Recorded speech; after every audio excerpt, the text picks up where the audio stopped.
Hello students and welcome to CS academy. हमारा आज का टॉपिक है simplification of Boolean equation of 4 variable using K-map. Last lecture में हमने देखा था 2 और 3 वेरिएबल वाली बुलियन इक्वेशन को K-मैप के द्वारा कैसे सॉल्व किया जा सकता है। आज हम सीखेंगे 4 वेरिएबल वाली बुलियन इक्वेशन को कैसे K-मैप के द्वारा सिंप्लीफाई किया जा सकता है। बुलियन इक्वेशन में जैसे जैसे वेरिएबल बढ़ते हैं वैसे वैसे उनका सिंप्लीफिकेशन कॉम्प्लिकेटेड होता जाता है अगर हम उनको बुलियन रूल्स ऑफ अलजेब्रा से सॉल्व करें। इसलिए हम इन्हें K-मैप से सॉल्व करेंगे जो एक इजी प्रोसेस है। लास्ट हमने देख लिया है लेक्चर में किस तरह से हम रूल्स अपना के फॉलो करते हैं और K-मैप के द्वारा इक्वेशन को सॉल्व करते हैं। सिर्फ एक ग्रुपिंग का इसमें डिफरेंस ये आएगा कि हम यहाँ पे 4 कॉर्नर्स के जो 1 होंगे उनका भी एक ग्रुप फॉर्म कर सकते हैं। बाकी वही रूल्स रहेंगे जो हमारे लास्ट लेक्चर में थे। तो आइए स्टार्ट करते हैं आज का लेक्चर। 4 वेरिएबल K-मैप जो होगा वो कितने एरे का होगा? It is an array of 2 की पावर 4, इट मीन्स 16 सेल। जो 4 वेरिएबल K-मैप है वो 16 सेल का एक एरे होगा जिसमें 2 वेरिएबल एक साइड में लिखे जाएंगे और 2 वेरिएबल दूसरी साइड में लिखे जाएंगे। तो इस तरह से 4 वेरिएबल वाला K-मैप हम ड्रॉ कर सकते हैं। इसमें 16 सेल होंगे टोटल में। इस तरह से ये आपका K-मैप हो जाएगा। इसका स्ट्रक्चर हो गया। इस साइड हम लिखेंगे 2 variable A B, next 2 variable जो होंगे सी डी वो इस साइड लिखेंगे। इनकी वैल्यूज़ कैसे लिखेंगे? 0 0 0 1 1 1 1 0। सी डी की वैल्यूज़ कैसे चलेंगी? 0 0 0 1 1 1 1 0। तो इस तरह से ये आपका बेसिक स्ट्रक्चर हो गया 4 वेरिएबल K-मैप का। अब इस वाले सेल की बाइनरी वैल्यू कितनी हुई? 0 0 0 0। तो इसको हम एक्सप्रेशन मीन टर्म में कैसे लिख सकते हैं? A bar, B bar, C bar and D बार। इसी तरह से इस वाले की क्या होगी value? A bar, B bar, C bar and D। तो इस तरह से हम सबको लिख सकते हैं। A bar, B bar, C bar, D बार यानी 0 0 0 0 जो होता है वो 0 का बाइनरी होता है। तो इसको हम लिख सकते हैं मीन टर्म 0, इसे बोला जाता है M0। इसी प्रकार इसे बोला जाता है M1 क्योंकि ये होता है 1 का बाइनरी। नेक्स्ट ये वाला जो है 0 0 1 1 ये किसका होता है? 3 का, इसलिए यहाँ पे क्या लिखते हैं? M3। और ये वाला लिखा जाता है M2। 0 1 2 3। नेक्स्ट 0 1 0 0 यानी 100 किसका होता है? 4 का। ये होता है मीन टर्म 4 का, M4। यहाँ पे आपका लिखा जाता है M5। ये होता है M6 एंड ये होता है M7। ये आपको याद करना है। वैसे याद करने की ज़रूरत नहीं, अगर आपको एक टेबल याद हो जो मैंने आपको लेक्चर में दी है, प्रीवियस लेक्चर में दे रखी है, अगर आपने वो नहीं देखी है तो उसका लिंक मैं आपको डिस्क्रिप्शन बॉक्स में दे देती हूँ, वो आप वहाँ से देख लीजिए टेबल को। वो टेबल याद होनी बहुत ज़रूरी है, मैं तब भी कहा था। अब ये वाला जो पॉइंट है 1 0 0 ये होगा आपका M8, ये होगा आपका M9, ये होगा आपका M11, ये होगा M10, ये होगा आपका M12, M13, ये होगा M15, ये होगा M14। तो इसे याद करने का तरीका क्या है? 0 1 2 3 4 5 6 7 8 नीचे आएगा क्योंकि हम पहले यहाँ पे 1 0 इधर लिखते हैं, इसलिए 1 0 0 0 1000 जो होता है वो 8 का बाइनरी होता है। M8 9 10 11 12 13 14 15। तो आपके हो गए टोटल 15 तक का बाइनरी इसमें आ गया है। अब इसको क्योंकि हमने ऐसा क्यों पढ़ रहे हैं, ताकि आपको जो इक्वेशन आती है कई बार इस फॉर्म में भी इक्वेशन आती है सॉल्व करने के लिए, तो वो आपको ध्यान होनी चाहिए। इसलिए ये चीज़ भी आपको K-मैप का स्ट्रक्चर पता होना चाहिए। तो आइए देखते हैं K-मैप के कुछ इक्वेशंस जिसे हम सॉल्व करते हैं। तो माना हमारा एक इक्वेशन है, तो हम देख रहे हैं इस इक्वेशन में हर टर्म के अंदर 4 वेरिएबल हैं। इट मीन्स ये आपका 4 वेरिएबल वाला बुलियन इक्वेशन है। तो इसके लिए हमें 4 वेरिएबल वाला K-मैप ड्रॉ करना पड़ेगा। आप सबसे पहले 4 वेरिएबल वाला K-मैप ड्रॉ कर लीजिए।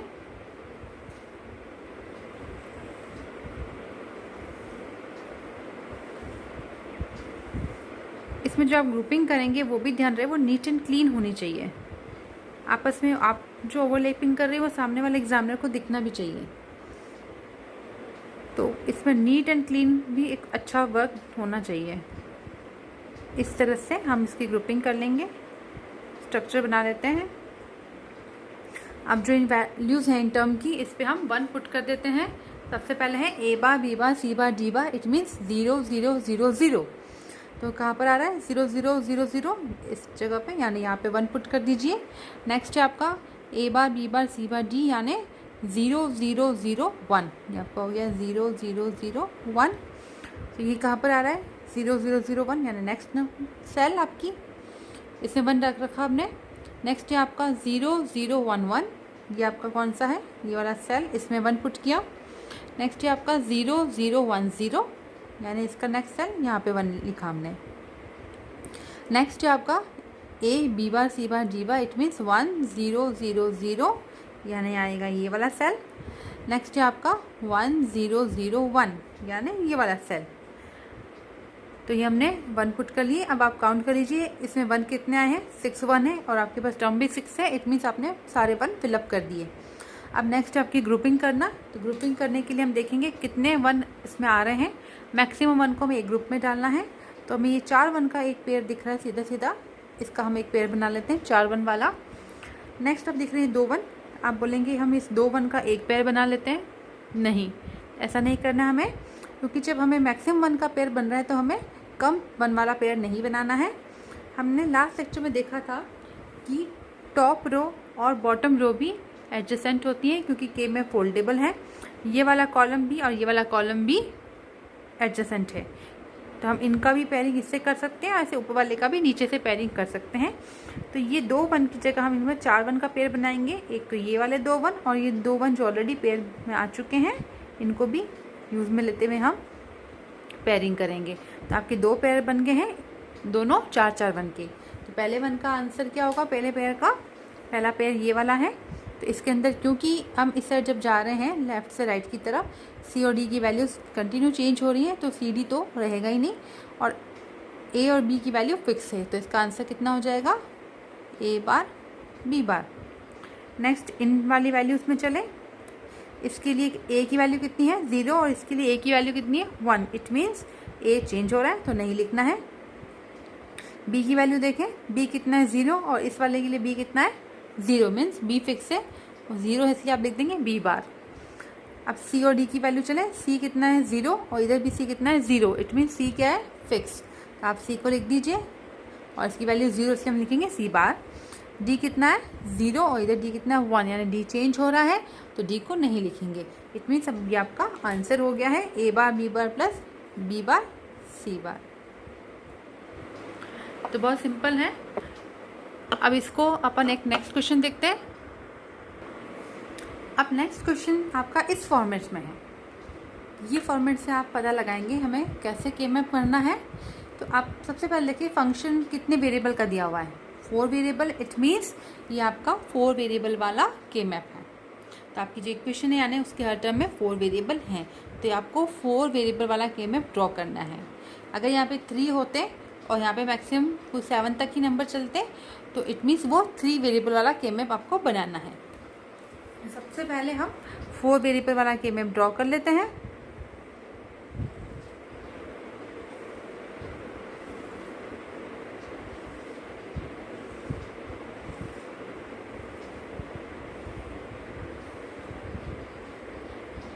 वैल्यूज लिख दीजिए A B and C D, 0 0 0 1 1 1 1 0 0 0 0 1 1 1 and 1 0।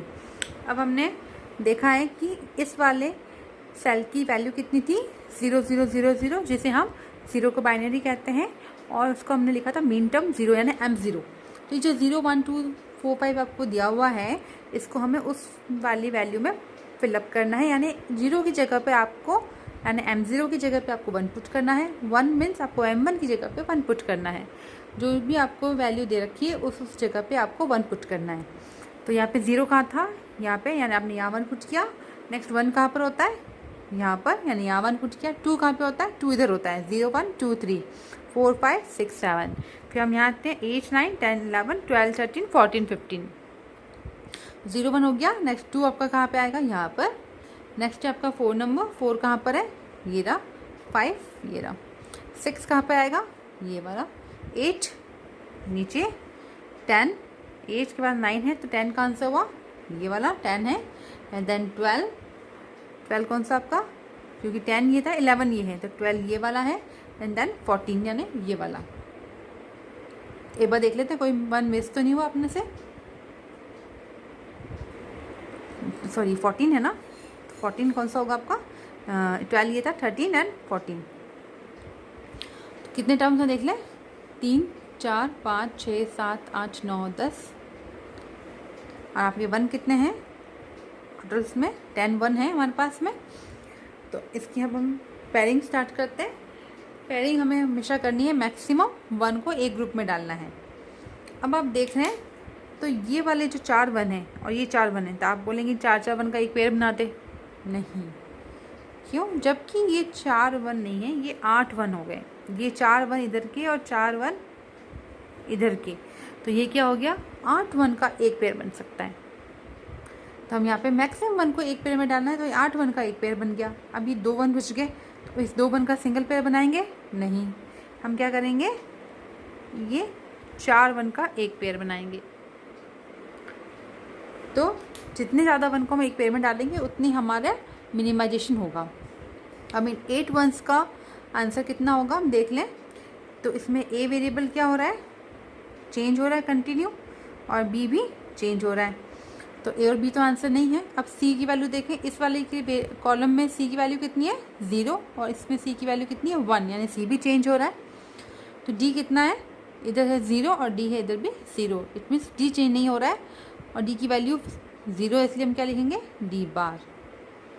Plus अब इन चारों 1 का देख लें, इस वाले पेयर का ए कितना है, 0, और इसके लिए ए कितना है, 0, इट मीन्स ए चेंज नहीं हो रहा, तो हम ए को लिख देते हैं ए बार।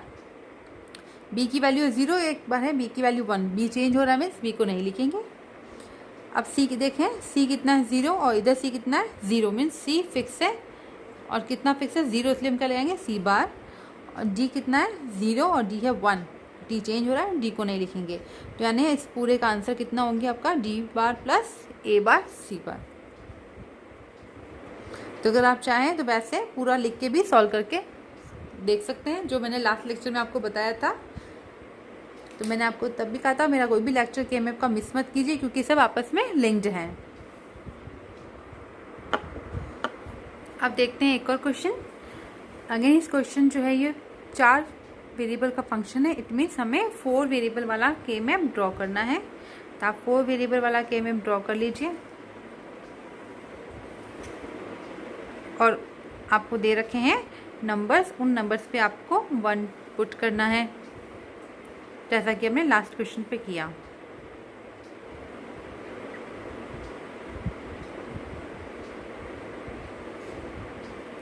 One 1 1 0 0 0 0 1 1 1 and 1 0। अब सबसे पहले आपको 1 कहाँ पे पुट करना है, M0 पे, यानी 0 कहाँ पर है, ये रहा M0। नेक्स्ट M1, ये M1, M2 ये वाला। नेक्स्ट आपको पुट करना है 5 पे, M5 का होता है, ये होता है 4, तो ये होता है 5। नेक्स्ट आपको पुट करना है 7 पे, ये होता है 6, ये होता है 7। नेक्स्ट पुट करना है आपको 8 पे, यानी यहाँ पे।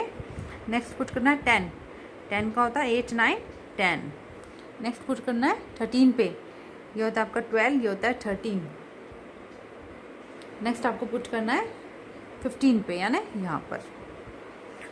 तो आप देख लीजिए आपके पास कितने 1 आ गए हैं, 4